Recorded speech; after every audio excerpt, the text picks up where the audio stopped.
হ্যাঁ, হ্যালো! আমার নতুন ইউটিউব চ্যানেলে সবাইকে স্বাগতম। যাই হোক, আজকে বানানোর পালা ভাইরাল জাপানিজ স্যান্ডউইচ। ওকে? এটা খুবই সোজা, যে কেউ পারবেন।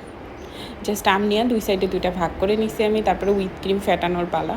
হুইপ ক্রিম নিছি, হুইপ ক্রিমের মধ্যে আমি কিছু কনডেন্স মিল্ক অ্যাড করছি।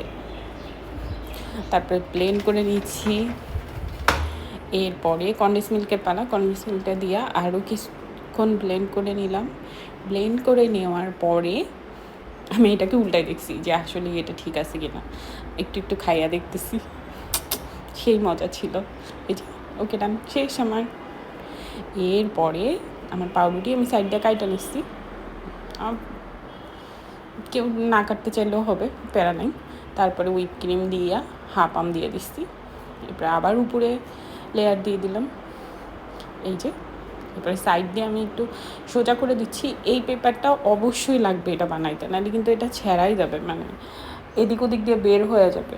যাই হোক, আমি পেপারটা দিয়ে এখন আপনি উল্টাইতে পাল্টাইতে যেমনি খুশি পারে। এই যে কোনো প্যারা নাই। পরে সেকেন্ডটার পালা আমি 2টা বানাইছি।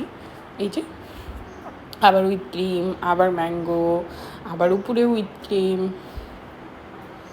ক্রিমটা দিয়া আবার উপরে পাউরুটি দিয়ে তারপরে আবার ওইটাকে কাইটা সুন্দরভাবে করে কিছুক্ষণ ফ্রিজে রাখা দিতে হবে, বেশ কিছুক্ষণ আর কি, যতক্ষণ প্রায় আধা ঘন্টা 1 ঘন্টা, আধা ঘন্টা না, আধা ঘন্টার কমও রাখলে হবে। এই যে রেখে দিচ্ছি। এবার আমার কাটার পালা, যেহেতু শক্ত হয়ে গেছে।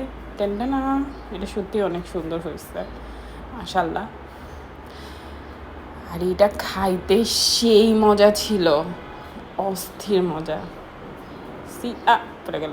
এইটা এবার হয়েছে। কি সুন্দর দেখতে, তাই না?